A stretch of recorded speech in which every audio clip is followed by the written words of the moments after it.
বদরের এই কুয়ার কাছে যদি আমরা আমাদের তাবু কাটতে পারি, কুয়াটাকে আমরা ব্যারিকেড দিব, তাহলে কাফেররা পানি না খেয়ে মরবে, আবার আমাদের তলোয়ারের কারণেও মরবে। এই কথা শুনে বিশ্বনবী অবাক হয়ে গেলেন, বললেন খবরদার, এটা তো খুবই সত্য কথা। ও আমার সাহাবীরা, এই মুহূর্তে তাবু তোলো, হাব্বাব যেখানে বলেছেন ওইখানে তাবু গাড়ো। কোনো গোড়ামি আছে নাকি? আমি নেতা, আমি লিডার, আমি যা বলবো তাই হবে, এরকম বলেছেন নাকি?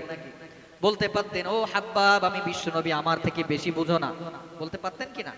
কিন্তু বলেননি। হাব্বাবের কথা বিশ্বনবীর পছন্দ হয়েছে, নিয়ে চলে গেছেন।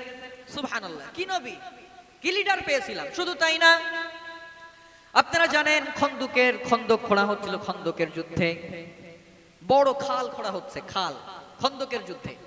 এই খন্দকের যুদ্ধ কি করবে বিশ্বনবী সাল্লাল্লাহু আলাইহি সাল্লাম পেরেশান, টেনশনে আছেন। এক সাহাবী আসলেন ফারিস থেকে, পারস্য থেকে, এক সাহাবী আসলো ইরান থেকে, ওনার নাম সালমান ফারসি রাদিয়াল্লাহু তাআলা আনহু। সালমান ফারসি বললেন, ইয়া রাসূলুল্লাহ, চিন্তা নাই, আমার কাছে একটা আইডিয়া আছে, খন্দক খোঁড়েন। খন্দক মানে কি? খন্দক মানে হচ্ছে ড্রেন, বড় নালা, হ্যাঁ, বড় কি খাল, খাল খোঁড়েন।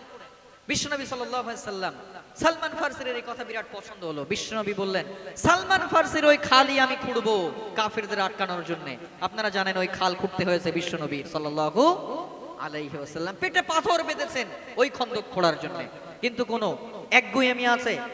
আমি নেতা, আমি যেটা বুঝবো ওইটাই সঠিক, বাকি সব ভুল, এরকম আছে?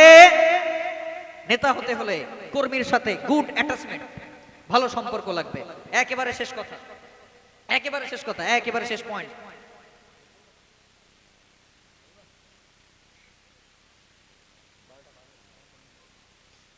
একেবারে শেষ কথা, বিশ্বনবী সাল্লাল্লাহু আলাইহি ওয়াসাল্লাম তিনি তার ইন্তেকালের পরে, দুনিয়া থেকে বিদায় নেওয়ার পরে সাকসেশন ম্যানেজমেন্ট করে গেছেন। নেতা তো তিনি, যোগ্য নেতা তো তিনি, যিনি মারা যাওয়ার পরে তার পরবর্তীতে, তার অনুপস্থিতিতে ভালো যোগ্য নেতা বানিয়ে যেতে পারেন, তিনিই নেতা, তিনিই নেতা। বিশ্বনবী সেটা করেছেন। বিশ্বনবী ইন্তেকালের পরে গোটা 30 বছর নেতাদের জন্য আমাদের চিন্তা করার দরকার। বিশ্বনবী ইন্তেকাল করলেন, বিশ্বনবী দুনিয়া থেকে বিদায় নিলেন, সাইয়েদনা আবু বকর রাদিয়াল্লাহু তাআলা আনহু নেতা হয়ে গেলেন।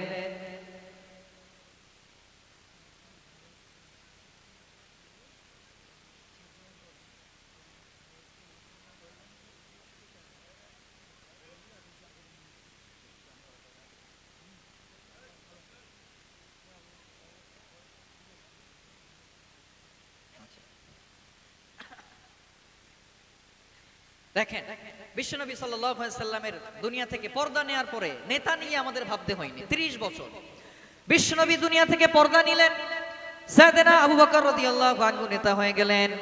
আবু বকর রাদিয়াল্লাহু আনহু পর্দা নিলেন, ওমরে ফারুক নেতা হয়ে গেলেন, ওমরে ফারুক বিদায় নিলেন, ওসমানে গনি নেতা হলেন, ওসমানে গনি বিদায় নিলেন, আলী রাদিয়াল্লাহু তাআলা আনহু নেতা হয়ে গেলেন। একজনের থেকে একজন শ্রেষ্ঠ, একজন একটাই ভালো তো আরেকজন আরেকটাই ভালো। বিশ্বনবী সাল্লাল্লাহু আলাইহি ওয়াসাল্লাম মানুষের মেধাকে মূল্যায়ন করতেন, বিশ্বনবী মানুষের ভিতরে থাকা প্রতিভাকে মূল্যায়ন করতেন। আমার নবী যখন দেখেছেন, যাকে দেখেছেন, যার বিষয়ে যখন কোনো দেখেছেন প্রতিভা আছে, সেইখানে নিয়োগ দিয়েছেন। হাসান বিন সাবিত রাদিয়াল্লাহু তাআলা আনহু, তিনি ভালো কবিতা বলতেন। বিশ্বনবী বলতেন, হাসান, তোমার জন্য মসজিদের একটা মেম্বার বানিয়ে দিলাম, তুমি ওইখানে বসে বসে কবিতা পাঠ করো। হাসানকে কবিতার দায়িত্ব দিলেন। যেই ব্যক্তি ভালো রাষ্ট্র চালাতে পারত, মুআজ ইবনে জাবালকে রাষ্ট্রের দায়িত্ব দিলেন। যিনি ভালো যুদ্ধ করতে পারতেন, তিনি বিশ্বনবী সাল্লাল্লাহু আলাইহি সাল্লাম তাকে যুদ্ধের জন্য দায়িত্ব দিলেন। আমার নবী যখন যাকে দেখেছেন তখন তাকে দায়িত্ব দিয়েছেন। সুবহানাল্লাহ। একেবারে শেষ কথা, বারবার শেষ করে বলছে, কিন্তু আপনারা বলেন, আমাকে বলা হয়েছে যে আরেকটু বলেন, আপনারা বলেন কি করবেন? আরেকটু শুনবেন নাকি দোয়া করব? আওয়াজ করে বলতে হবে। হ্যাঁ, এটা শান্তি লাগছে, বুঝছেন? আন্দোলনে শান্তি লাগে না, মনে হয় যে এতগুলো লোকের বোধহয় ধরে বেঁধে কষ্ট দিচ্ছি আমি। দেখেন, নেতা যিনি হবেন তিনি দয়াদ্র হৃদয়ের হবেন, তিনি নরম মনের মানুষ হবেন। নেতা যদি হিংস্র প্রকৃতির হয়, তাহলে তিনি তো তার কর্মীদের কাছ থেকে, তিনি তো তার প্রজাদের কাছে তিনি তো তার প্রজাদের কাছ থেকে প্রতিশোধ নেবেন, ঠিক কিনা? বিশ্বনবী কেমন দয়ালু ছিলেন! বিশ্বনবী সাল্লাল্লাহু আলাইহি ওয়াসাল্লাম যেই কাফিরদের জন্য মক্কা ছেড়ে মদিনায় গেলেন, যেই কাফিরদের জন্য জেলখানায় বন্দী হলেন, যেই কাফিররা বিশ্বনবীকে মারার চক্রান্ত করলো, আমার নবী যেই কাফিরদের জন্য গোটা 7 বছর মক্কায় ঢুকতে পারলেন না, বিশ্বনবী যখন মক্কা বিজয় করলেন, বিশ্বনবী মক্কা বিজয়ের পরে বললেন, লা তাসরিবা আলাইকুমুল ইয়াউম, আজকে আর তোমাদের কাছ থেকে আমার কোনো প্রতিশোধ নাই। কি নবী আমরা পেয়েছি, কত দয়াদ্র নবী। বিশ্বনবী সাল্লাল্লাহু আলাইহি ওয়াসাল্লাম খাসির বাজু খেতে পছন্দ করতেন, খাসির রান খেতেন। খাইবারের এক ইহুদি নারী বিশ্বনবীকে দাওয়াত দিলেন, খাসির বাজু রান্না করলেন, ওই সাথে বিশ্বনবীর ওই খাসির বাজুর সাথে বিষ মিশিয়ে দিলেন, বিষ খেয়ে ফেলেছেন। খাওয়ার পরে জিবরিল আমিন আলাইহিস সালাম এসে বলতেছেন, নবী আর এই গোশ খাবেন না, এই গোশের মধ্যে বিষ মিশিয়ে রেখেছে। আমার নবী ওই মহিলার বাড়ি থেকে ফিরে আসলেন, জিজ্ঞাসাও করলেন না কেন বিষ মিশিয়েছিলে, এটাও জিজ্ঞাসা করলেন না। আমরা হলে কি করতাম? আমরা হলে আগে মার পরে কথা, ঠিক কি না? কিন্তু আমার নবী কিছু না বলে ফিরে আসলেন। আমার নবী এত দয়াদ্র হৃদয়ের নবী ছিলেন, যেই নবীর ব্যাপারে, যেই নবীর দয়াদ্রতার ব্যাপারে আল্লাহ কোরআনের আয়াত নাযিল করলেন। রব্বুল আলামিন বলেন, ফালাআল্লাকা বাখিউন নাফসাকা আলা আথারিহিম ইল্লাম ইউমিনু বিহাযাল হাদীসি আসাফা। আল্লাহ বললেন, নবী আপনি কাফিরদের পিছনে ছুটবেন না, আপনার কাজ তাবলীগ করা, আপনার কাজ দাওয়াত দেয়া, বাকি হেদায়েতের দায়িত্ব আমি আল্লাহ আমার। আপনি ছুটতেছেন কেন এত? ও নবী আপনি কাফিরদের পিছনে এত ছুটবেন না, আপনি এমন কাফিরদের পিছনে ছুটতেছেন, তাদের পিছনে ছুটতে ছুটতে আপনি নিজেকে শেষ করে দিচ্ছেন গো নবী। কার কথা? আল্লাহ বলতেছেন। আল্লাহ বলতেছেন, নবী এত ছুটতেছেন কেন? হেদায়েত দেওয়ার দায়িত্ব আমার, আপনার তাবলীগের কাজ করার দায়িত্ব, আপনার পৌঁছানোর দায়িত্ব, আপনার দাওয়াতি কাজ করার দায়িত্ব, আপনি পৌঁছে দেন, বাকি কাজটা আমি আল্লাহ করব। আল্লাহ বলেন, ইন্নাকা লা তাহদি মান আহবাবতা ওয়ালাকিন্নাল্লাহা ইয়াহদি মান ইয়াশা। আল্লাহ বললেন, নবী আপনি শুধু পৌঁছে দেন, বাকি হেদায়েতের মালিক আমি।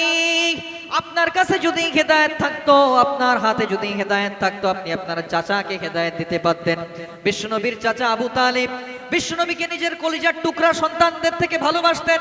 ওই চাচা যখন মৃত্যুবরণ করছেন, বিশ্বনবী বললেন, ও চাচা একবার পড়েন লা ইলাহা ইল্লাল্লাহ, বাকি আল্লাহর সাথে আমি বুঝে নেব। আপনি একবার লা ইলাহা ইল্লাল্লাহর ঘোষণা দেন। আবু তালিব একবার ডান দিকে তাকায়, একবার বাম দিকে। আবু তালিব একবার বিশ্বনবীর মুখের দিকে তাকায়, একবার আবু লাহাবদের মুখের দিকে তাকায়। বিশ্বনবী বললেন, চাচা একবার লা ইলাহা ইল্লাল্লাহ পড়ে নেন। বিশ্বনবীর চাচা আবু তালিব কাফিরদের দিকে তাকায়, কাফিররা বলে, না না আবু তালিব সারা জীবন যেই ধর্মের উপরে অটল ছিলে, শেষ বয়সে এসে ওই ধর্মকে ত্যাগ করে বাপদাদার ধর্মকে ত্যাগ করা যাবে না। শেষ পর্যন্ত আবু তালিব বলতে বাধ্য হলেন, আলা মিল্লাতি আব্দুল মুত্তালিব। আব্দুল মুত্তালিব যেই দ্বীনের উপরে ছিল, আবু তালিব ওই দ্বীনের উপরে থেকে শেষ নিঃশ্বাস ত্যাগ করলো। বিশ্বনবী প্রচন্ড কষ্ট পেলেন, হায় হায় এত প্রিয় চাচা, তাকে হেদায়েত দিতে পারলাম না। আল্লাহ এই কথাই বললেন, ও নবী আপনি কাফিরদের পিছনে ছুটবেন না, কারণ ইন্নাকা লা তাহদি মান আহবাবতা ওয়ালাকিন্নাল্লাহা ইয়াহদি মান ইয়াশা। আপনার হাতে হেদায়েত নাই, আপনি চাইলেই যাকে তাকে হেদায়েত দিতে পারেন না, বরং আমি আল্লাহ যাকে চাই তাকেই হেদায়েত দেই। আমরা বললাম, আল্লাহ আপনি হেদায়েত কাকে দিবেন? আল্লাহ বলেন, আল্লাহু ওয়ালিয়ুল্লাযীনা আমানু ইউখরিজুহুম মিনাজ যুলুমাতি ইলান নূর। আল্লাহ বললেন, গোলাম দুনিয়াতে যারা ঈমানের দাবি করে, দুনিয়াতে যত লোক ঈমানের দাবি করে, যারা মুমিন হিসাবে পরিচয় দেয়, আমি আল্লাহ তাদের বন্ধু হয়ে গেলাম। আমার কাজ হলো আমার বন্ধুদেরকে অন্ধকার থেকে টেনে টেনে টেনে টেনে আলোর দিকে নিয়ে আসা। কার কাজ? সুবহানাল্লাহ পড়েন না কেন? আল্লাহ আমাদের বন্ধু, এটার থেকে দামি কথা আর একটাও হতে পারে? আল্লাহ আমাদের বন্ধু হয়ে গিয়েছে, এটা তো সব থেকে সুখের খবর। এজন্য প্রিয় ভাইরা, আমাদেরকে ভালো মুমিন হতে হবে। আমাদেরকে একজন নেতা ওমর ফারুকের মতো চাই আমরা আল্লাহর কাছে। আমরা পড়ি আমিন। বিশ্বনবী 4 জন নেতা, বিশ্বনবীর ইন্তেকালের পরে 4 জন নেতা মুসলিম উম্মাহ লিড দিয়েছেন, কোনো সমস্যা হয় নাই। এজন্য বিশ্বনবী বললেন, ও আমার উম্মতেরা তোমাদের সমস্যা হবে না যদি একটা কাজ করো। আমরা বললাম, নবী কি কাজ? বিশ্বনবী বললেন তারাকতু ফীকুম আমরাইন লান তাদিল্লু মা তামাসসাকতুম বিহিমা। ও আমার উম্মতেরা, আমি তোমাদের মাঝখানে দুইটা জিনিস ছেড়ে গেলাম, দুইটা জিনিস যদি আঁকড়ে ধরো কখনো পথভ্রষ্ট হবে না। দুইটা জিনিস যদি আঁকড়ে ধরো কোন শত্রু তোমাদের দিকে চোখ রাঙাতে পারবে না। আমরা বললাম আল্লাহ দুইটা জিনিস কি? আল্লাহর রাসূল আল্লাহ বললেন, আল্লাহর নবী বললেন কিতাব আল্লাহ, একটা হলো আল্লাহর কিতাব, ওয়া সুন্নাত রাসূলিহি, আর একটা হচ্ছে বিশ্বনবীর সুন্নাত। এখন আমাদের মাঝে দুইটার একটাও নাই, এজন্য কাফিররা আমাদেরকে ইচ্ছা মতন পিটায়, ঠিক কিনা?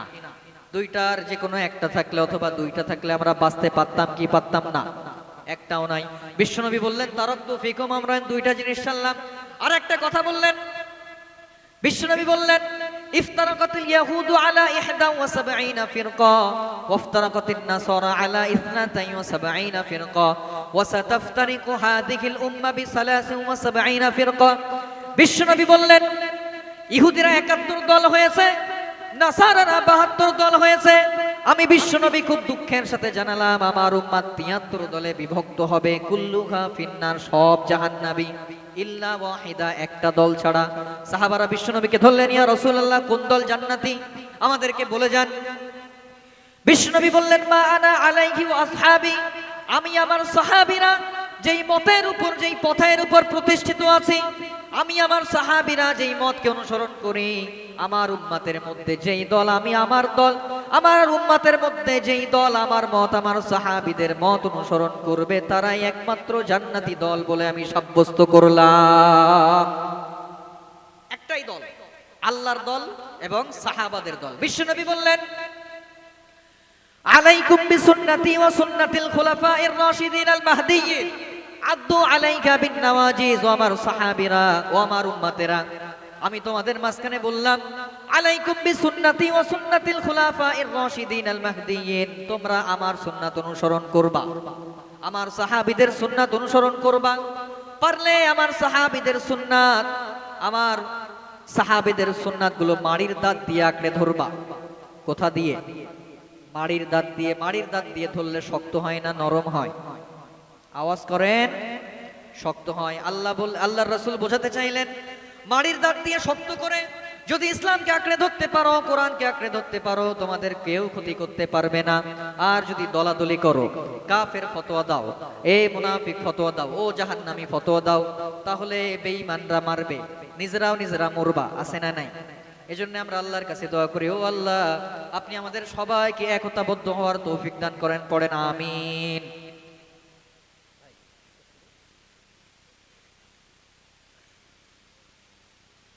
দেখেন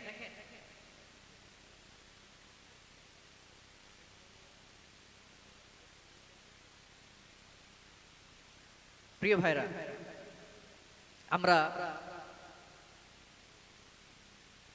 আমি সব জায়গায় যেটা বলি,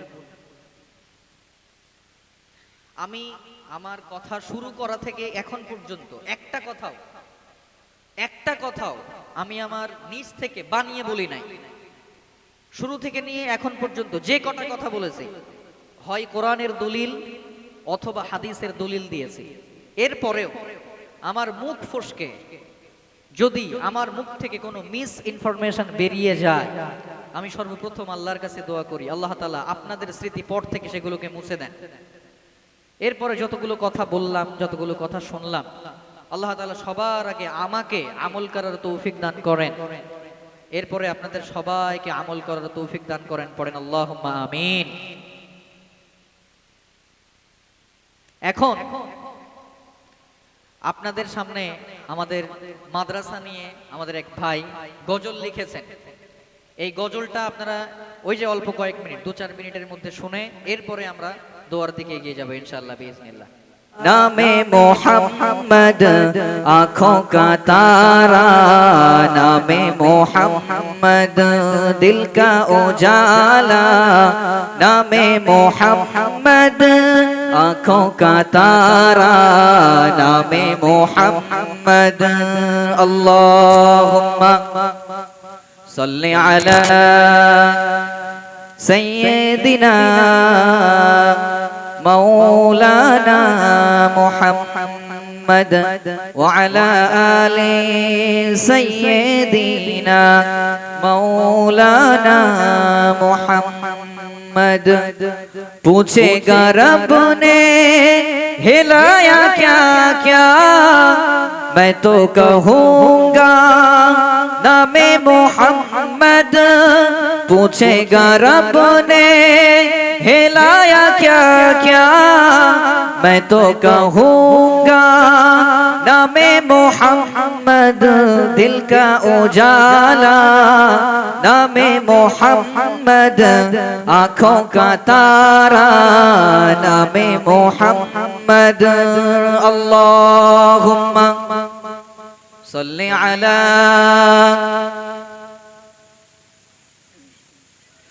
وعلى آل سيدنا مولانا محمد أما بعد মহাসম্মানিত ঐতিহ্যবাহী 2 দিন ব্যাপী তাফসীরুল কোরআন মাহফিলের সুযোগ্য সভাপতি সাহেব, দূর দূরান্ত থেকে আগত সমস্ত মেহমানানে কেরাম, আমাদের মাথার তাজ উস্তাজুল উলামায়ে কেরাম, সবাইকে আমি আমার হৃদয়ের অন্তরের স্থল থেকে ধন্যবাদ জানাই।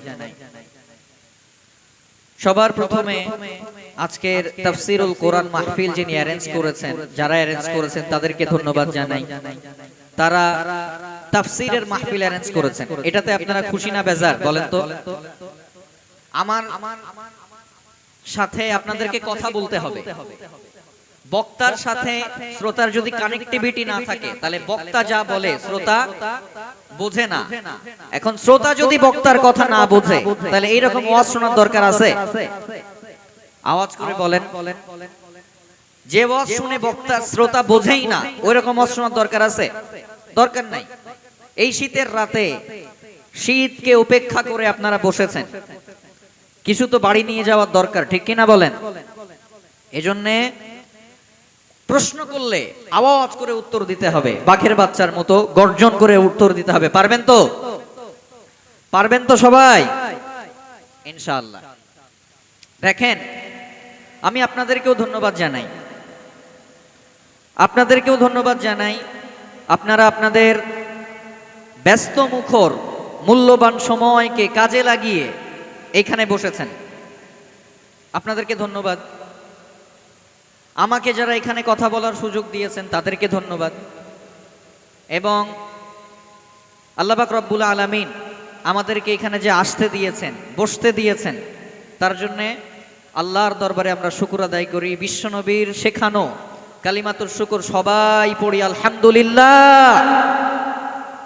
আওয়াজ করে পড়েন, রব্বানা লাকাল হামদ হামদান কাসীরান তাইয়িবান মুবারাকান ফীহি ইয়া রাব্বি লাকাল হামদু কামা ইয়ানবাগি লিজালালি ওয়াজহিক ওয়া আযীমি সুলতানিক লাকাল হামদু বিল ঈমান লাকাল হামদু বিল ইসলাম লাকাল হামদু বিল কুরআন।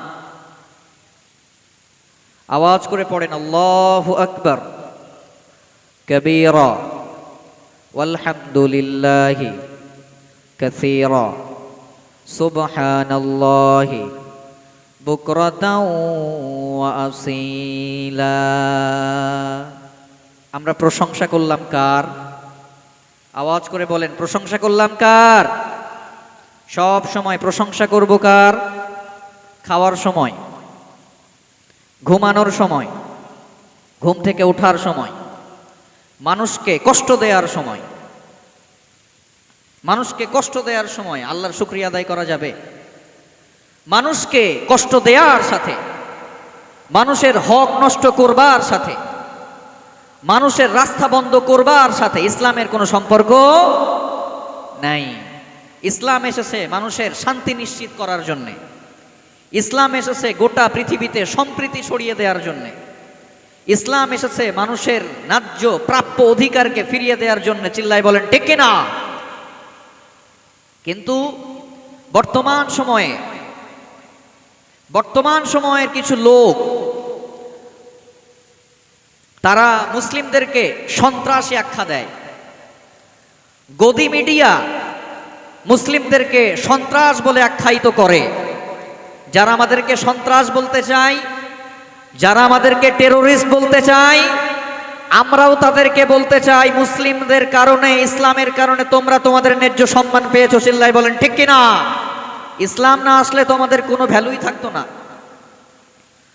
কারণ আল্লাহ বলছেন, রব্বুল আলামিন বলেন, মান কাতালা নাফসান বিগাইরি নাফসিন আও ফাসাদিন ফাকান্নামা কাতালান নাসা জামিআ ওয়া মান আহইয়ান নাসা ফাকান্নামা আহইয়ান নাসা জামিআ। আল্লাহ বললেন, যেই ব্যক্তি কোনো একজন মানুষকে হত্যা করলো, সে যেন গোটা বিশ্বের সবাইকে হত্যা করে ফেললো। আর যেই ব্যক্তি কোনো একজন মানুষের জীবন বাঁচালো, সে যেন গোটা বিশ্বের সবাইকে বাঁচিয়ে দেওয়ার সমান। সুবহানাল্লাহ। তাহলে যে আল্লাহ আমাদেরকে একটা মানুষের বদলে গোটা বিশ্বের সবার কথা বলে, ওই ধর্মের অনুসারীরা কখনো টেরোরিস্ট হতে পারে না। টেরোরিস্ট না, মুসলিমরা শান্তিকামী, মুসলিমদের ভিতরে আছে সম্প্রীতি, মুসলিমরা সম্প্রীতি বজায় রাখতে চায়, মুসলিমরা সম্প্রীতির ধর্ম বজায় রাখে। এজন্য প্রিয় ভাইরা, আমাদেরকে বিচলিত হওয়া যাবে না। আসুন আমরা আল্লাহর দরবারে শুকরিয়া আদায় করি। সবাই পড়ি আলহামদুলিল্লাহ। আমরা আল্লাহর দরবারে শুকরিয়া আদায় করলাম। আল্লাহ বললেন, গোলাম আমার শুকরিয়া আদায় করবি। আমরা বললাম, আল্লাহ আপনার শুকরিয়া আদায় করতে হবে কেন? আল্লাহ বললেন, ফাযকুরুনি আযকুরকুম ওয়াশকুরুলি ওয়ালা তাকফুরুন ইয়া আইয়ুহাল্লাযীনা আমানুস্তাঈনু বিস-সাবরি ওয়াস-সালাহ। আল্লাহ বললেন, ও গোলাম, ফাযকুরুনি আযকুরকুম, তোরা আমার শুকরিয়া আদায় কর, তোরা আমার স্মরণ কর। যদি তোমরা আমার স্মরণ করো, আযকুরকুম, আমিও তোমাদের স্মরণ করব। ওয়াশকুরুলি ওয়ালা তাকফুরুন, আমার শুকরিয়া আদায় করবি, আমার না শুকরি করিস না। এখন বলেন তো, আমাদেরকে স্মরণ করবেন কে? আল্লাহ। আল্লাহ বললেন, গোলাম আমার শুকরিয়া আদায় করলে, আমার স্মরণ করলে আমিও স্মরণ করব। এখন প্রধানমন্ত্রী নরেন্দ্র মোদী, সে যদি বলে, ভাই আপনি আমাকে স্মরণ করলে আমিও আপনার স্মরণ করব, আপনারা খুশি হবেন নাকি?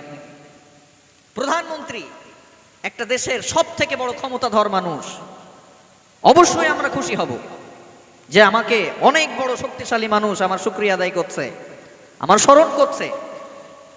আল্লাহ বললেন, আমি গোটা বিশ্বের সব বাদশাদের বাদশা, তোরা যদি নরেন্দ্র মোদীর শুকরিয়া আদায় করার জন্য খুশি হয়ে যাস, আমি হলাম গোটা বিশ্বের সব বাদশাদের বাদশা, আমি হলাম মালিকুল মুলুক, গোটা বিশ্বের সব বাদশাদের বাদশা। তোরা যদি আমার শুকরিয়া আদায় করিস, আমার স্মরণ করিস, আমি আল্লাহ তোদের স্মরণ করব। এজন্য আমাদের খুশি হওয়ার দরকার আছে না নাই? আল্লাহ আমাদেরকে স্মরণ করবে, এর থেকে খুশির সংবাদ আর কিছু হতে পারে? আর কিছু না। আবার আল্লাহকে বললাম, আল্লাহ আপনাকে স্মরণ করলে কি লাভ, আপনাকে শুকরিয়া আদায় করলে কি লাভ? আল্লাহ বললেন, লা ইন শাকারতুম লা আযীদান্নাকুম ওয়া লা ইন কাফারতুম ইন্না আযাবি লাশাদীদ। আল্লাহ বললেন, গোলাম আমার শুকরিয়া আদায় করলে আমি তোদেরকে বাড়িয়ে দিব, আর যদি তোরা আমার নাশুকরি করিস তাহলে মনে রাখবি আমার আযাব বড্ড ভয়ঙ্কর। এজন্য মুমিন জানে আল্লাহর শুকরিয়া আদায় করলে বাড়িয়ে দেন কে। এজন্য আমরা সবাই আল্লাহর শুকরিয়া করব, রাজি আছেন? শুধু তাই না, আল্লাহ বললেন, গোলাম তোদেরকে যে নিয়ামত দিয়েছি, তোরা যদি সারা জীবন আমার নিয়ামতের শুকরিয়া আদায় করিস, শেষ হবে না। আল্লাহ বললেন, লাউ কানাল বাহরু মিদাদান লিকালিমাতি রাব্বি লানাফিদাল বাহরু ক্বাবলা আন তানফাদা কালিমাতু রাব্বি ওয়ালাউ জিনা বিমিসলিহি মাদাদা। পড়েন আল্লাহু আকবার। আল্লাহ বললেন, গোলাম গোটা বিশ্বের সব মহৎ সমুদ্রকে যদি কালি বানাও, গোটা বিশ্বের সব মহাসমুদ্রের পানিকে গুলো যদি কালি বানাও, গোটা বিশ্বের সব কালিগুলোকে নিয়ে যদি আমার শুকরিয়া লিখতে আদায় করো, আমার শুকরিয়া আদায় করতে বসো, লানাফিদাল বাহার, সব সমুদ্র শেষ হয়ে যাবে, কিন্তু আমার প্রশংসা শেষ হবে না। আমরা বললাম আল্লাহ যদি সব শেষ হয়ে যায় আবার ওরকম সমুদ্র আনবো, হবে নাকি? আল্লাহ বললেন না না, যদি গোটা বিশ্বের সব সমুদ্র শেষ হয়ে যায়, আবার million million billion trillion zillion সব যদি ডবল করে সব সমুদ্রকে আনো, তবুও আমার শুকরিয়া আদায় করে শেষ করা যাবে না। সাগরের জলকে কালি করে, গাছের পাতাকে খাতা করে, মহিমা লেখা তোমার শেষ হবে না, যদিও প্রভু লিখি জীবন ভরে। ঠিক কিনা? গোটা বিশ্বের সব সমুদ্রকে কালি বানালেও আমার রবের প্রশংসা শেষ হবে না। কি এমন রব আমরা পেলাম! এজন্য আমরা সব সময় পড়ি রাদিতু বিল্লাহি রাব্বা ওয়া বিল ইসলামি দীনা ওয়া বি মুহাম্মাদিন নাবিয়্যা ওয়া রাসূলা। আমরা আল্লাহকে বলি, আল্লাহ, ও আল্লাহ, আমরা আপনাকে আমাদের রব হিসাবে পেয়ে খুশি, আপনার নবী মুহাম্মদকে আমাদের নবী হিসাবে পেয়ে খুশি, আপনার দেয়া ইসলামকে আমাদের ধর্ম হিসাবে পেয়েও আমরা খুশি হয়ে গেলাম গো আল্লাহ। আপনাকে আল্লাহ হিসাবে পেয়ে খুশি, আপনার রাসূলকে আমাদের নবী হিসাবে পেয়ে খুশি, আপনার ইসলামকে আমাদের দিন হিসাবে পেয়ে খুশি। চিল্লায় বলেন মুসলমান, ঠিক কিনা? আমরা খুশি। কি আল্লাহ পেয়েছি, কি নবী পেয়েছি, কি দিন পেয়েছি। এটার মতো শান্তিপূর্ণ দিন এই পৃথিবীর জমিনে আর একটাও আছে? আর একটাও নাই। এজন্যে প্রিয় ভাইরা আমার, আসুন আর আমি কথা না বাড়িয়ে সরাসরি কোরআন থেকে কথা বলবো। কারণ কোরআন থেকে কথা শোনার জন্য, কথা বলার জন্য আদেশ করেছেন কে? আল্লাহ। আল্লাহ বললেন ওয়াযাক্কির ফাইন্নায যিকরা তানফাউল মুমিনিনা। ও নবী, আপনি সব সময় কোরআন দিয়ে ওয়াজ করেন, আপনার সাহাবাদেরকে আপনি কোরআন দিয়ে বোঝান, আপনার সাহাবাদেরকে আমার স্মরণ করান। ফাইন্নায যিকরা তানফাউল মুমিনিন। কেননা নবী, আপনি আপনার সাহাবাদেরকে আমার কোরআনের কথা বললে আপনার সাহাবাদের লাভ হবে, মুমিনদের লাভ হবে। কে বলেছেন? কে বলেছেন? আল্লাহ বলেছেন কোরআন থেকে কথা বলার জন্য। এজন্য আমরা কোরআন থেকে কথা শুনবো। রাজি আছেন নাকি? কোরআন থেকে শুনবেন নাকি গল্প শুনবেন? কোরআন থেকে। কালকে এক জায়গায় গিয়েছি ওয়াজের জন্য, মাহফিলে। তো এরকম সামনে বসা একজন বলতেছে, হুজুর গল্প বলেন, কোরআন তো বুঝি না, গল্প বলেন। আপনারা কোন পার্টি এটা তো আমার বোঝার দরকার, ঠিক কিনা? কোরআন থেকে বলবো। মাশাআল্লাহ, তাবারাকাল্লাহ। আল্লাহ বললেন, গোলাম কোরআন থেকে কথা বলবি। কেন? আল্লাহ বললেন, আলিফ লাম রা কিতাবুন আনজালনাহু ইলাইকা লিতুখরিজান নাসা মিনাজ যুলুমাতি ইলান নূর। আল্লাহ বললেন, গোলাম, আল্লাহ বললেন, ও নবী, আমি আপনাকে কিতাব দিয়েছি, আমি আপনাকে কোরআন দিয়েছি। আপনার কাজ হলো এই কোরআনের মাধ্যমে অন্ধকারাচ্ছন্ন মানুষদেরকে আপনি আলোর দিকে নিয়ে আসবেন। আপনার কাজ হলো হেদায়েত শূন্য মানুষদেরকে আপনি কোরআনের মাধ্যমে হেদায়েতের দিকে আনবেন গো নবী। তাহলে কোরআন আল্লাহ কেন দিয়েছেন? কথা বলেন, কথা বলেন। হেদায়েত শূন্য মানুষদেরকে কোথায় আনার জন্যে? হেদায়েতের দিকে আনার জন্যে। আমরা বললাম আল্লাহ কোরআনের পরিচয় দেন, কোরআন কেমন কিতাব। আল্লাহ বললেন, ইয়াসিন ওয়াল কুরআনিল হাকীম ইন্নাকা লামিনাল মুরসালিন। আল্লাহ বললেন, ইয়াসিন ওয়াল কুরআনিল হাকীম। ও আমার গোলাম, জানো নাকি এই কোরআনের পরিচয় কি? এই কোরআনের পরিচয়, এই কোরআন হলো বিজ্ঞানময় কোরআন। আছে না নাই? এখন দেখবেন অনেকে বলে এই কোরআনের মধ্যে কিছু নাই, শুধু নামাজ আছে, রোজা আছে, হজ আছে, আর কিছু নাই। কিন্তু আল্লাহ বলতেছেন না, এই কোরআন হচ্ছে বিজ্ঞানময় কোরআন। কার কথা? আল্লাহর কথা। তাহলে কোরআন বিজ্ঞানময় কোরআন। আমরা বললাম আল্লাহ কোরআন কেন নাজিল করলেন? আল্লাহ বললেন, গোলাম কেন নাজিল করেছি জানিস নাকি? ফিহি হুদা ওয়া রাহমা ওয়া বুশরা লিল মুসলিমিন। এই কোরআনের মধ্যে আছে মুসলমানদের জন্য রহমত, এই কোরআনে মুসলমানদের জন্য আছে খুশখবরি, সুসংবাদ। এজন্য এই কোরআনের তেলাওয়াত করবা, এই কোরআন শুনবা। আমরা বললাম আল্লাহ কোরআন শুনলে কি লাভ? আল্লাহ বলেন ইন্নামাল মুমিনুনা আল্লাযীনা ইযা যুকিরাল্লাহু ওয়াজিলাত কুলুবুহুম ওয়া ইযা তুলিয়াত আলাইহিম আয়াতুহু যাদাতুহুম ঈমানা ওয়া আলা রাব্বিহিম ইয়াতাওয়াক্কালুন। আল্লাহ বললেন গোলাম এই কোরআন শুনলে লাভ আছে। আল্লাহ বললেন ইযা যুকিরাল্লাহু ওয়াজিলাত কুলুবুহুম, আমার মুমিন বান্দাদের সামনে যখন কোরআনের তেলাওয়াত হয়, আমার মুমিন বান্দাদের হৃদয়গুলো বিগলিত হয়। আমার মুমিন বান্দাদের সামনে যখন কোরআনের তেলাওয়াত হয়, আমার মুমিন বান্দাদের হৃদয়গুলো ক্রন্দনরত হয়ে যায়। আর আমার মুমিন বান্দারা যখন কোরআনের তেলাওয়াত শুনে তাদের ঈমানগুলো বাড়িয়ে দেন কে? আল্লাহ বললেন গোলাম ঈমান বাড়াতে বাড়াতে এমন পর্যায়ে নিয়ে যায় আমার মুমিন বান্দারা আমি ছাড়া আর কাউকে পরোয়া করে না, কোনো আমেরিকার ধার ধারে না, কোনো ইসরায়েলের ধার ধারে না, ঠিক কিনা? এজন্য আমাদেরকে ঈমান পাকাপোক্ত করার দরকার আছে না নাই? এই যে দেখেন না, আমাদের জমি কেড়ে নেয়, ওয়াকফের জমি নিয়ে নেয়, বাবরি মসজিদকে ধ্বংস করে। এই শয়তানদেরকে জুতা পেটা করার জন্য সর্বপ্রথম আমাদের যেই কাজ সেটা হচ্ছে আমাদের ঈমানকে পাকাপোক্ত করা।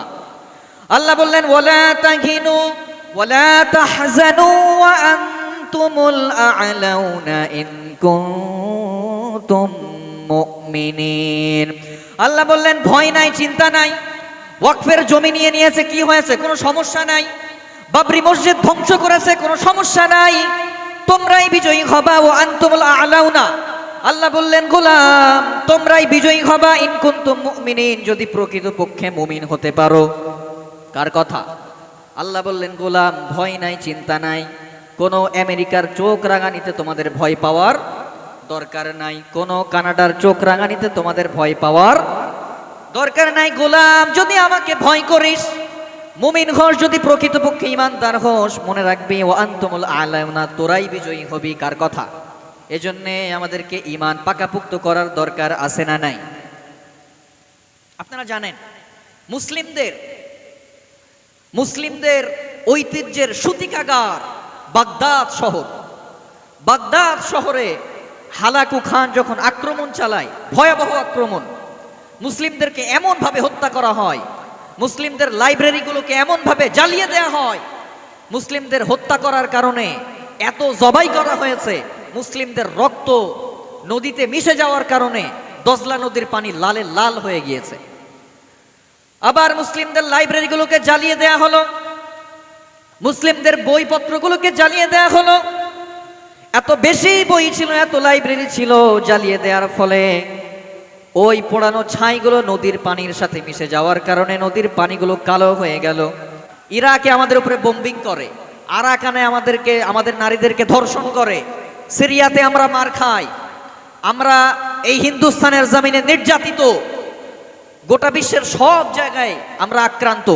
আমাদের যদি একজন কেন্দ্রীয় নেতা থাকতো, আমাদের যদি একজন ওমরে ফারুক থাকতেন, তাহলে এই দিন আমাদেরকে দেখতে হতো না।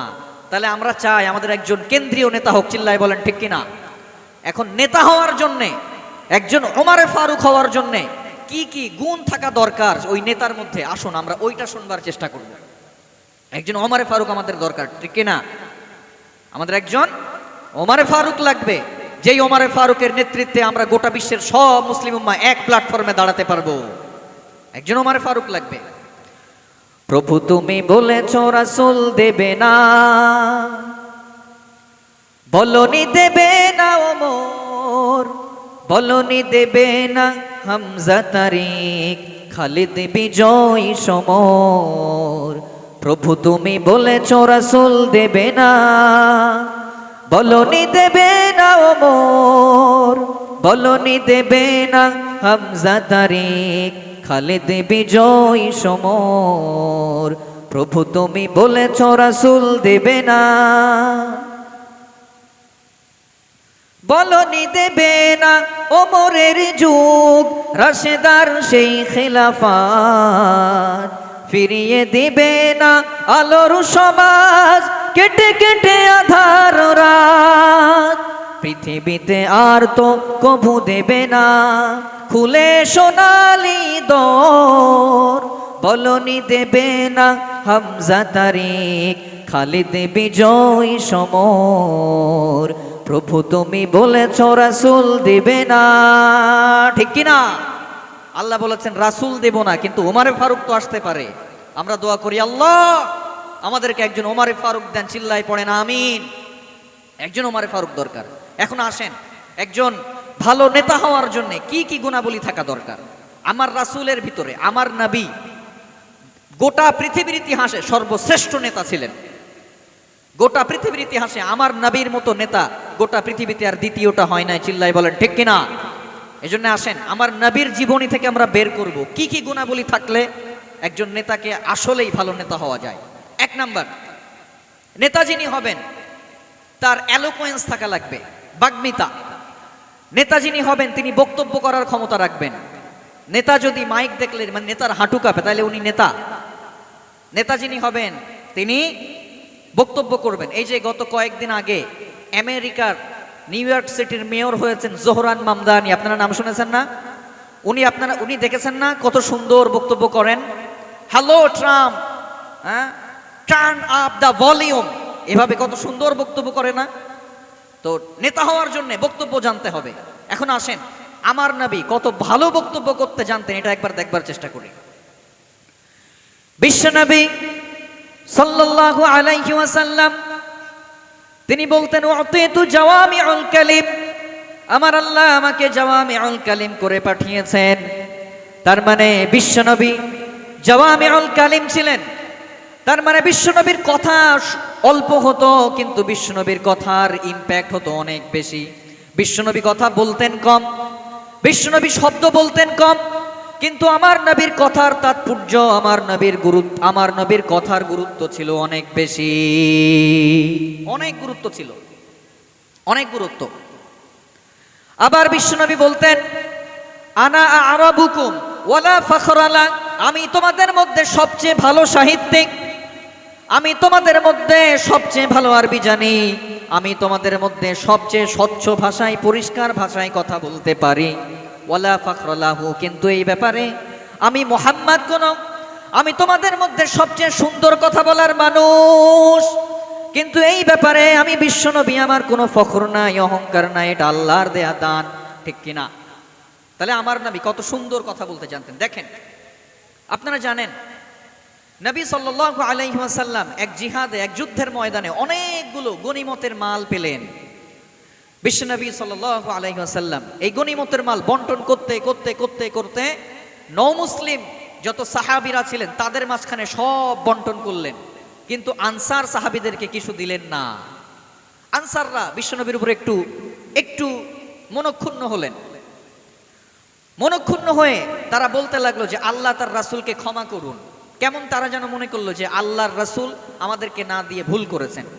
বিশ্বনবী যখন এই কথা শুনলেন, আল্লাহর নবী সাল্লাল্লাহু আলাইহি ওয়াসাল্লাম সাহাবীদেরকে ডাকলেন, আনসারদেরকে ডেকে বললেন, ও আমার সাহাবীরা, আওয়ালাম আজিদকুম দুল্লালান ফাহাদাকুমুল্লাহু বি, ও আমার আনসার সাহাবীরা, আমি কি তোমাদের গোমরা পাই নাই? আমি কি তোমাদের পথভ্রষ্ট পাই নাই? আমার আল্লাহ আমার মাধ্যমে তোমাদেরকে হেদায়েত দিয়েছেন। আবার বিশ্বনবী বললেন, ও আমার আনসার সাহাবীরা, আমি তোমাদেরকে গরিব পেয়েছিলাম, তোমাদেরকে ফকির অবস্থায় পেয়েছিলাম, আমি বিশ্বনবী, আমার মাধ্যমে আল্লাহ তোমাদেরকে ধনবান বানিয়েছেন।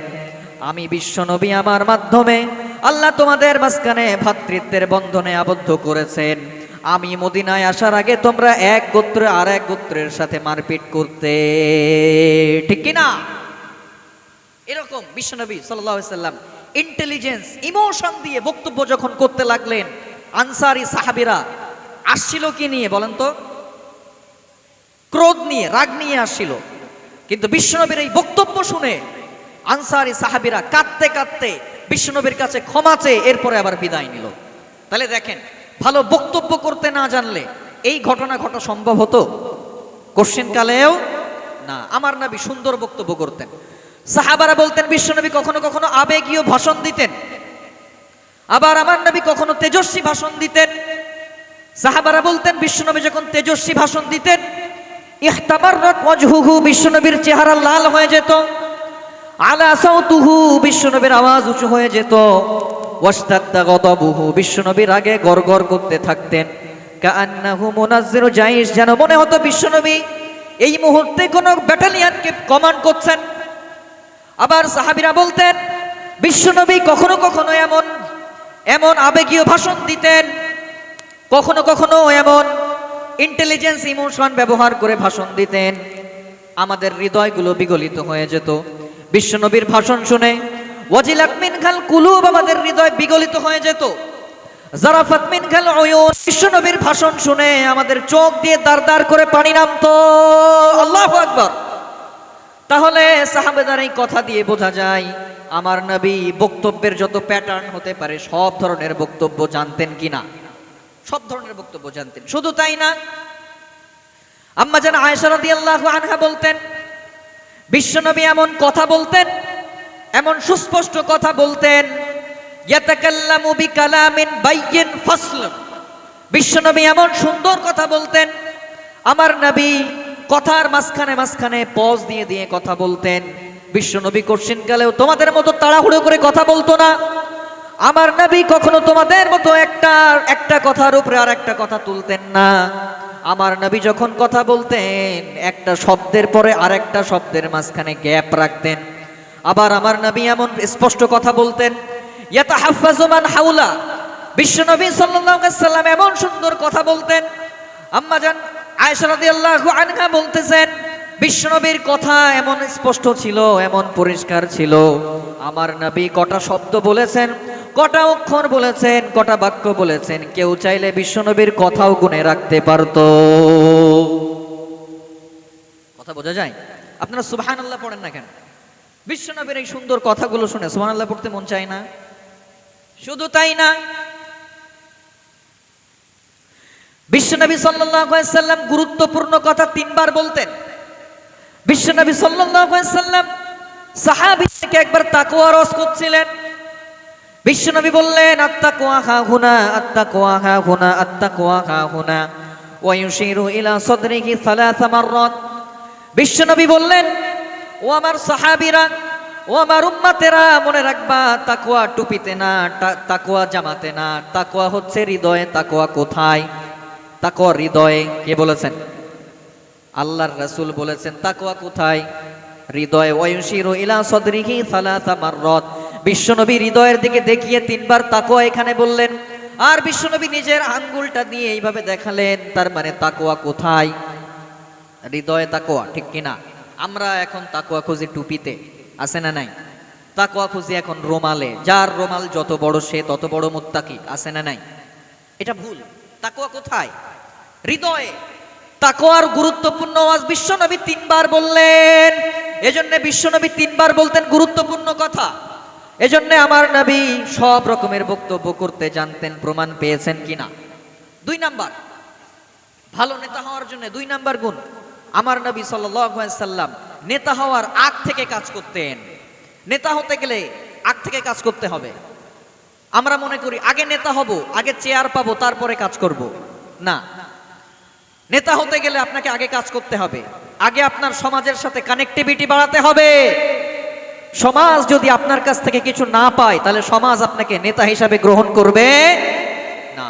এজন্য বিশ্বনবী কাজ করতেন আগে। প্রমাণ, বিশ্বনবী সাল্লাল্লাহু আলাইহি সাল্লাম হেরা গুহায় ধ্যানে আছেন। জিবরিল আমিন আলাইহিস সালাম আসলেন, এসে বললেন ইকরা ইয়া রাসূলুল্লাহ, আপনি পড়ুন। বিশ্বনবী বললেন মা আনা বিকারিন, ও আমার জিবরিল আমি পড়তে জানি না। আবার বললেন ইকরা, পড়ুন। বিশ্বনবী বললেন লাস্তু আনা কারিন, আমি পড়তে জানি না।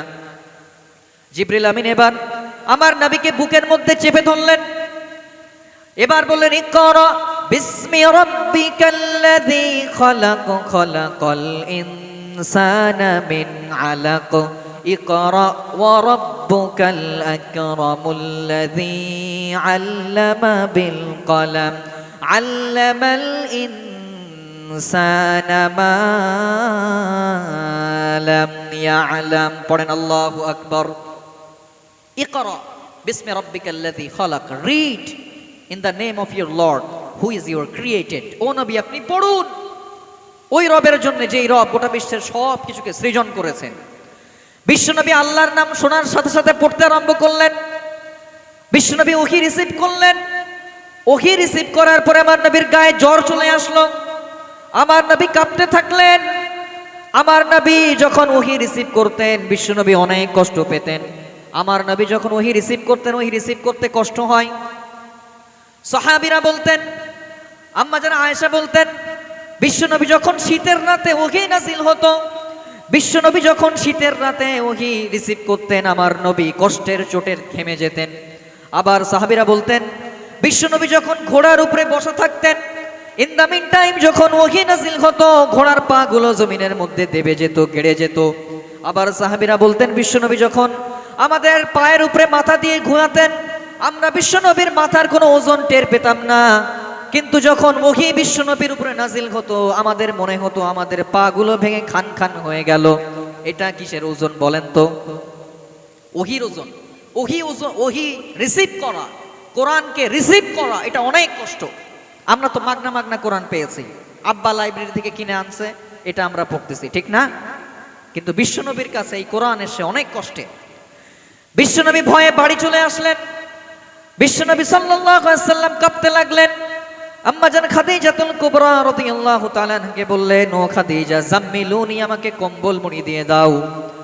বিশ্বনবী বললেন, ও জাম্মিলুনি খাদিজা আমাকে কম্বল মুড়ি দাও, আমার গায়ে জ্বর চলে এসেছে, আমার মনে হয় আমি আর বাঁচবো না, আমার ভয় লাগছে। এবার বিশ্বনবীর স্ত্রী আম্মা জান খাদিজা রাদিয়াল্লাহু তাআলা আনহা বলছেন, ওয়াল্লাহি লা ইউখজিকাল্লাহু আবাদা, আল্লাহর কসম করে বলি মুহাম্মদ আমার আল্লাহ কখনোই আপনাকে অপমানিত করবেন না। কারণ ইন্নাকা লাতাসিলুর রাহিমা ওয়া তাসদুকুল হাদিসা ওয়া তাহমিলুল কাল্লা ওয়া তাকসিবুল মা'দুমা ওয়া তাকরিউদ দাইফা ওয়া তুঈনু আলা নাওয়াইবিল হক। বিশ্বনবীর স্ত্রী আম্মা জান খাদিজা বললেন, মুহাম্মদ আল্লাহর কসম করে বলি আমার আল্লাহ কখনোই আপনাকে অপমানিত করবেন না, কারণ আপনি আত্মীয়তার বন্ধন অটুট রাখেন, আপনি সদা সর্বদা সত্য কথা বলেন, আপনি মানুষের বোঝা বহন করে দেন, যার উপার্জন করার কেউ নাই তাকে আপনি উপার্জন করে দেন, আপনি মানুষের মেহমানদারি করতে পছন্দ করেন, আর সত্য যেখানে বিপন্ন সেখানে আপনি সত্যের বীর সেনানী হয়ে দাঁড়িয়ে যান গো নবী। এই 6টা গুণ আছে আপনার ভিতরে। আল্লাহর কসম করে বলি এই গুণ যাদের ভিতরে আছে, যারা মানুষের সাথে কাজ করে, মানুষের সহযোগিতা এগিয়ে আসে, আমার আল্লাহ কখনোই তাকে অপমানিত করবেন না। আপনি চিন্তা করবেন না, নবী হে আপনি ভয় পাবেন না, আপনার কিছুই হবে না।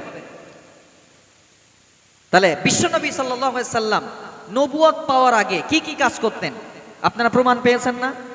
শুধু তাই না, বিশ্বনবী যখন যুবক মক্কার বুকে একটা সংঘ করেছিলেন, নাম ছিল কি জানেন আপনারা? বিশ্বনবী একটা সংঘ বানিয়েছিলেন, নাম ছিলেন হালাফুল ফুদুল। কেন বানিয়েছিলেন?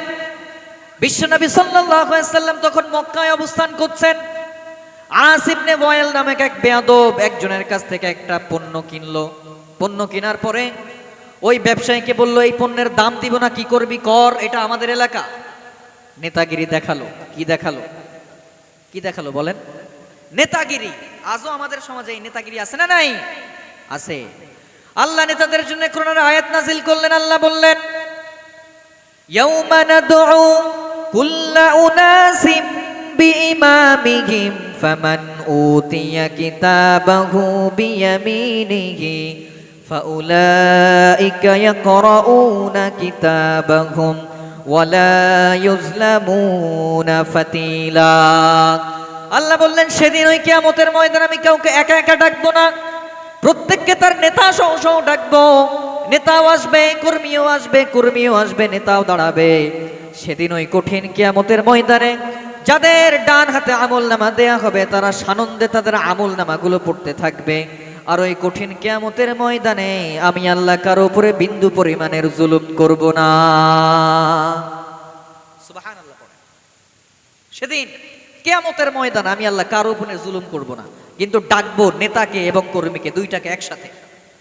আমরা বললাম, আল্লাহ কিয়ামতের বিচার কেমন হবে? আল্লাহ বললেন ফামান সাকুলাত মাওয়াজিনুহু ফাহুয়া ফি ঈশাতির রাদিয়া ওয়া মান খাফফাত মাওয়াজিনুহু ফাউম্মুহু হাওিয়া। আল্লাহ বললেন গোলাম, কিয়ামতের দিন যাদের ভালো কাজের আমলনামা, ভালো কাজের পাল্লা সামান্য ভারী হবে তাদের স্থান জান্নাত, আর যাদের নেক খারাপ কাজের আমলনামা, খারাপ কাজের পাল্লা সামান্য ভারী হবে তাদের স্থান কোথায়? ফাউম্মুহু হাবিয়া, তাদের স্থান জাহান্নাম। আবার আল্লাহ বললেন শুধু তাই না, আল্লাহ বললেন সেদিন এমন দিন যেদিন আমি কাউকে জিজ্ঞাসা করব না কি আমল করেছো, কি অপরাধ করেছো, কাউকে জিজ্ঞাসা করব না। আল্লাহ বললেন ফায়াউমা ইযিল্লা ইউসআলু আন যামবিহি ইনসু ওয়ালা জান ফাবিআইয়ি আলাই রাব্বিকুমা তুকাযযিবান। আল্লাহ বললেন গোলাম, সেদিন আমি কাউকে জিজ্ঞাসা করব না, সেদিন আমি কাউকে জিজ্ঞাসা করব না কি অপরাধ করেছো, কাউকে জিজ্ঞাসা করব না কি অপরাধ করেছো, কি পাপ করেছো। আমরা বললাম আল্লাহ আমাদেরকে তাহলে কেমন করে ধরবেন? আল্লাহ বললেন ইউরাফুল মুজরিমুনা বিসীমাহুম ফায়ুখাযু বিন-নাওয়াসি ওয়াল আকদাম ফাবিআইয়ি আলাই রাব্বিকুমা তুকাযযিবান। আল্লাহ বললেন সেদিন আমি মুজরিমদের কপাল দেখে চিনব, কোন মুজরিম কোন অপরাধ করেছে, কোন পাপী কোন পাপ করেছে, সেদিন আমি কপাল দেখে চিনব। আপনারা কপাল ছাড়া মানুষ দেখেছেন নাকি? দেখছেন? কপাল নাই এরকম মানুষ আছে, কিন্তু হাত নাই এরকম মানুষ আছে না নাই? পা নাই আছে না নাই? কিন্তু কপাল ছাড়া মানুষ দেখবেন না কেন? কারণ আল্লাহ ওই দিনকে আমাদের কপাল দেখে দেখে চিনবে। খবরদার। আমরা বললাম আল্লাহ আপনি কেমন কথা বললেন, কপাল দেখে চিনবেন? আল্লাহ বললেন শুধু তাই না, আমার বিচার সব থেকে সর্বোৎকৃষ্ট বিচার। সেদিন এমন বিচার করব যার বিচার সে নিজেই করবে। আল্লাহ আমলনামা দিবেন, আমলনামা দিয়ে বলবেন ইকরা কিতাবাকা কাফা বিনাফসিকাল ইয়াউমা আলাইকা হাসিবা। পড়, আজকে তোর হিসাবের জন্য তোর নিজের পড়াই যথেষ্ট। পড়, আজকে তুই কি আমল করেছিস নিজে দেখ। বান্দা আমলনামায় দেখবে কি রে, একটা ছোট্ট থেকে ছোট্ট গুনাহ সেটাও লেখা আছে, একটা ছোট্ট থেকে ছোট্ট নেকি সেটাও লেখা আছে। এবার বান্দা অবাক, বান্দা অবাক হয়ে আল্লাহকে বলবে আল্লাহ এটা কেমন কিতাব? মালি হাযাল কিতাবি লা ইউগাদিরু সগীরাতাও ওয়ালা কাবীরাতান ইল্লা আহসাহা। বান্দা বলবেন আল্লাহ এটা কেমন কিতাব? সামান্য থেকে সামান্য গুনাহ সেটাও লেখা, সামান্য থেকে সামান্য নেকি সেটাও লেখা, এটা আবার কেমন কিতাব? আল্লাহ বলবেন তোদের কি মনে হয় তোরা একাই বোধহয় ক্যামেরা করতে পারিস, আমি বোধহয় পারি না। আমরা বললাম আল্লাহ আপনি বোধহয় ক্যামেরা করেন নাকি? আল্লাহ বললে অবশ্যই। আল্লাহ বললেন ওয়াকুল্লা শাইইন আহসাইনাহু ফি ইমামিম মুবিন। আল্লাহ বললেন তোরা যা করিস যা বলিস সব আমার ইমামুম মুবিন নামক ক্যামেরায় রেকর্ড হয়। আল্লাহু আকবার। এই জন্য মুমিন যা ইচ্ছা তাই বলবে না, যা ইচ্ছা তাই করবে না, কারণ মুমিন জানে সব কিছু রেকর্ড হচ্ছে কার কাছে? আল্লাহর সুপ্রিম কোর্টের কাঠগড়ায় জবাবদিহিতা করতে হবে না, হবে না। এজন্য মুমিন যা ইচ্ছা তা করবে না, এজন্য খবরদার। এবার আল্লাহকে বললাম আল্লাহ আপনি তো আমাদের নেতাদেরকে সহ ডাকবেন, কি করবেন? আল্লাহ বললেন এবার নেতাদেরকে বলবো তোর কর্মীরা কি করেছে দেখ। আল্লাহ বলবেন ও আমার ভাইরা, কর্মীদেরকে বলবে, কর্মীদেরকে আল্লাহ বলবেন নামাজ পড়িসনি কেন, ভালো কাজের আদেশ দিছিলি কেন, মানুষকে কষ্ট দিছিলি কেন, ভোটের জন্য মানুষের দোকান ভাঙছিলি কেন, মানুষের রাস্তা বন্ধ করছিলি কেন? এবার কর্মীরা বলবে রব্বানা রব্বানা আতা'না সাদাতানা ওয়া কুবারা'ানা ফাআদাল্লুনাস সাবিলা। সেদিন কর্মীরা বলবে ও আমাদের রব, আমরা আমাদের নেতাদের অনুসরণ করেছিলাম, আমরা আমাদের লিডারদের অনুসরণ করেছিলাম, আমাদের লিডাররা আমাদের নেতারা আমাদের নামাজ পড়তে দেয় নাই, আমাদের নেতারা আমাদের ভালো কাজের জন্য বলে নাই, আমাদের নেতারা আমাদের মানুষকে কষ্ট দিতে বলেছে, আমাদের নেতারা আমাদের মানুষের দোকান ভাঙতে বলেছে, তাই এই কাজ করেছি। আল্লাহকে তারা বলবে, আল্লাহ, ও আল্লাহ, আমরা তো এখনো জাহান্নামে যাব, কিন্তু আপনার কাছে একটা আরজি, রব্বানা আতিহিম দুইফাইনি মিনাল আযাবি ওয়ালআনহুম লা'নান কাবীরা। সেদিন তখন বলবে কর্মীরাও, আমাদের রব, আমরা তো জাহান্নামে যাব, কিন্তু আমাদের নেতাদেরকে আপনি ডবল ডবল আযাব দেন। ও আমাদের রব, তারা যেহেতু আমাদের গোমরা বানিয়েছে, তারা যেহেতু আমাদের ভুল পথে পরিচালিত করেছে, আতিহিম দুইফাইনি মিনাল আযাব, তাদেরকে ডবল শাস্তি দেন। ওয়ালআনহুম লা'নান কাবীরা, ও আল্লাহ, তাদেরকে জাহান্নামের আগুন দিয়ে তাদের দেহগুলোকে ঝলসে দেন। ঠিক কি না? এজন্য নেতা যারা আছেন সাবধান, আপনার কর্মীরা যেন আপনার কথায় কোনো অনৈতিক কাজ না করে, আপনাকে আল্লাহ ধরবেন। ঠিক কি না? এবার নেতাও হতাশ, কর্মীও হতাশ, নেতাও জাহান্নামী, কর্মীও জাহান্নামী। এবার নেতা একটা সূক্ষ্ম বুদ্ধি বের করবে, আল্লাহ বলেছেন কোরআনে, নেতারা তখন বলবে, ফালা তালুমুনি ওয়ালুমু আনফুসাকুম। নেতারা বলবে, আমাদের কর্মীরা, না না, আমরা তোমাদের কোরআন দিয়ে ডাকি নাই, হাদিস দিয়ে ডাকি নাই, আমরা তোমাদের সাহাবীদের গল্প বলে ডাকি নাই, নবীদের চরিত্র দিয়ে ডাকি নাই, দাউতুকুম ফাস্তাজাবতুম লি, এমনি ডাক দিয়েছিলাম, দলে দলে দলে দলে শামিল হয়েছো, এখন আমাদের ধরো কেন? আমাদের না, নিজেদের দোষ নিজেরাই দাও। ঠিক কি না? এবার নিজেরা দোষ দেবে নিজেদেরকে। এবার কর্মীরা হতাশ হয়ে বলবে, আল্লাহ, জাহান্নামে যেহেতু যেতেই হবে, রব্বানা আরিনাল্লাযাইনি আদাল্লানা মিনাল জিন্নি ওয়াল ইনসি নাজআলহুমা তাহতা আকদামিনা লিয়াকুনা মিনাল আসফালিন। এবার কর্মীরা বলবে, আল্লাহ, জাহান্নামে যেহেতু যেতেই হবে, জাহান্নামে তো যাব, কিন্তু আমাদেরকে আমাদের নেতাদের দেখিয়ে দেন। ও আল্লাহ, তাদের জন্য, যাদের জন্য আমরা জাহান্নামী হয়েছে, তাদেরকে আমাদের দেখিয়ে দেন। আমরা তাদেরকে আমাদের পায়ের নিচে পদপৃষ্ঠ করব, আমরা তাদেরকে পায়ের নিচে মারিয়ে এরপরে জাহান্নামে যাব, লিয়াকুনা মিনাল আসফালিন, যাতে করে তারা একটু হলেও অপমানিত বোধ করে। কিন্তু বেহায়াদের আবার লজ্জা আছে নাকি? লজ্জা আছে নাকি?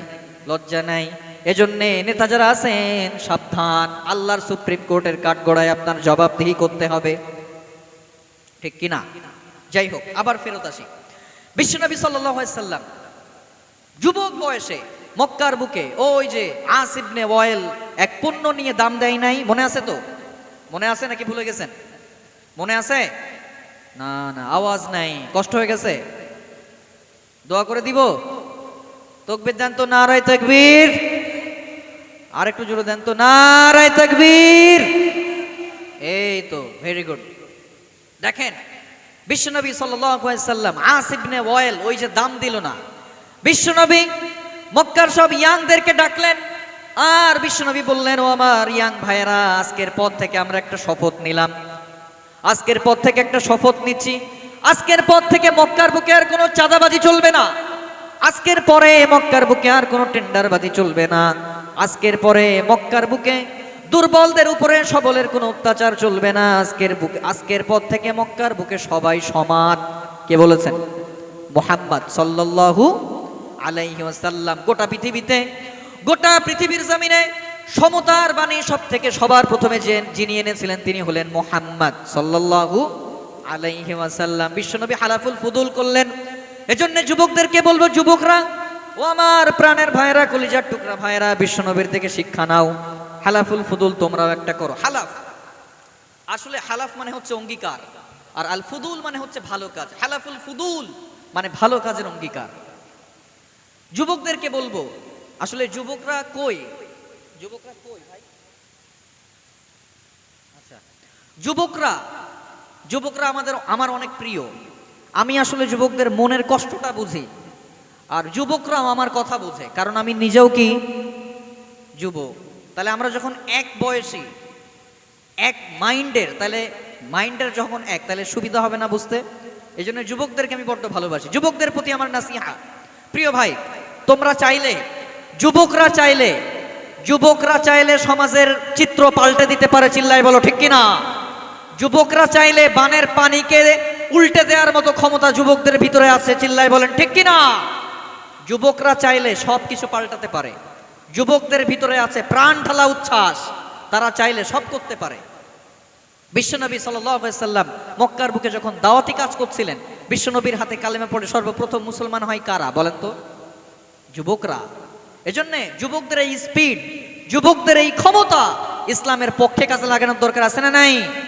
আছে। যুবকদেরকে বলবো, ভাই তোমরা বিশ্বনবী সাল্লাল্লাহু আলাইহি সাল্লামের কাছ থেকে শিক্ষা নিয়ে তোমরা একটা হালাফুল ফুদুল বানাতে পারো, একটা সংঘ বানাতে পারো, সেখানে তোমরা একটা সিদ্ধান্ত নিতে পারো, আজকের পর থেকে রাস্তার বুকে আর কোনো ইফটিজিং চলবে না, আজকের পর থেকে সমাজের বুকে যৌতুক প্রথা চলবে না, আজকের পর থেকে সমাজের মুরব্বীদেরকে সম্মান করা লাগবে। করতে পারো তোমরা চাইলে, সবই সম্ভব। তোমরা চাইলে এক জায়গায় দাঁড়িয়ে, তোমরা চাইলে এক জায়গায় দাঁড়িয়ে নেতার মাস্তানি, মাস্তানের মাস্তানি, চাঁদাবাজের চাঁদাবাজি দুনিয়ার বুক থেকে ঝাড়ু পেটা করে বিদায় করতে পারো। চিল্লায় বলেন ঠিক কিনা? এজন্য তোমাদের অনেক কাজ আছে। বিশ্বনবী সাল্লাল্লাহু আলাইহি সাল্লাম বলছেন, ব্যক্তির দিনদারিতার সব থেকে সুন্দর দিক হলো ব্যক্তি এমন কোনো কাজ করবে না যে কাজের সাথে আল্লাহর কোনো সম্পর্ক নাই। যে কাজ করলে আল্লাহ খুশি, সমাজের লাভ, ইসলামের লাভ, ব্যক্তি এমন কাজ করবে। এজন্য প্রিয় ভাইরা, এমন কাজ করা যাবে না। আজকালকার যুবকরা ফ্রি ফায়ার খেলে, আছে না নাই? ভিডিও গেম দেখে, ভিডিও গেম খেলে, ঘন্টার পর ঘন্টা ফেসবুকে স্ক্রল করে, ঠিক কিনা? এইগুলোর সাথে এইগুলো করে সমাজেরও কোনো লাভ নাই, ব্যক্তিগত তারও কোনো লাভ নাই, ইসলামের তো কোনো লাভই নাই। এজন্য যুবকরা এরকম কাজ করতে পারে না। খবরদার। বিশ্বনবী সাল্লাল্লাহু আলাইহি সাল্লাম তাহলে বুঝলাম নবুয়তের আগ থেকে কাজ করতেন, ঠিক কিনা? এবার আসেন 3 নাম্বার, আল্লাহ নবী সাল্লাল্লাহু আলাইহি ওয়াসাল্লাম 3 নাম্বার কি গুণ? বিশ্বনবী সাল্লাল্লাহু আলাইহি ওয়াসাল্লাম বিশ্বস্ত ছিলেন, আমানতদার ছিলেন, ট্রুথফুল এন্ড ট্রাস্টওয়ার্দি। আমার নবীর থেকে আমানতদার, আমার নবীর থেকে বিশ্বস্ত আর কেউ হতে পারে? বিশ্বনবী এমন বিশ্বস্ত ছিলেন, আল্লাহ পাক রব্বুল আলামিন আদেশ করলেন, নবী আজকে রাতের পরে আর মক্কায় আপনি থাকতে পারবেন না, মক্কা থেকে আপনি হিজরত করে মদিনায় চলে যাবেন। বিশ্বনবী সাল্লাল্লাহু আলাইহি ওয়াসাল্লাম চাচাতো ভাই আলীকে ডাকলেন।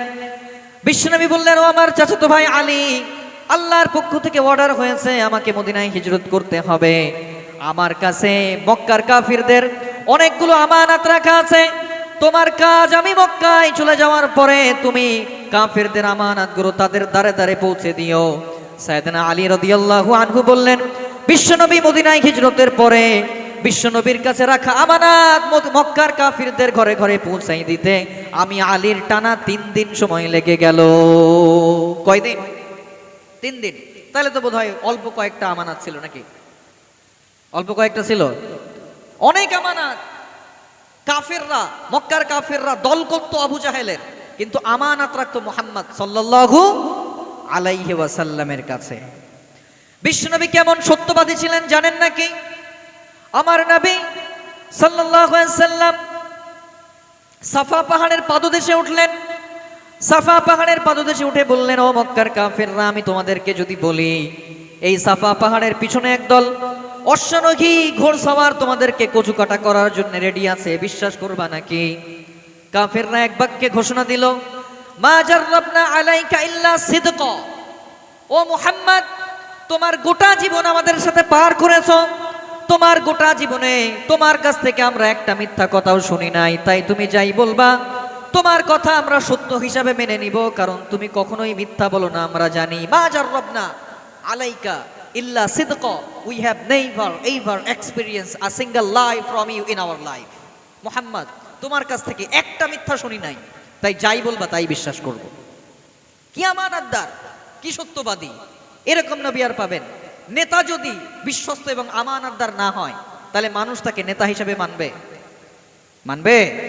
আমাদের দেশের নেতারা আছে রাস্তার রড খেয়ে ফেলে, আছে না নাই? রাস্তার বালু খেয়ে ফেলে, রাস্তার পিচ খেয়ে ফেলে। এরকম নেতা যদি হয় তাহলে ওমরে ফারুক হবে? এরকম নেতা হলে মুহাম্মদ সাল্লাল্লাহু আলাইহি ওয়াসাল্লাম হবে? হবে না। এজন্য বিশ্বস্ত এবং আমানতদার হতে হবে।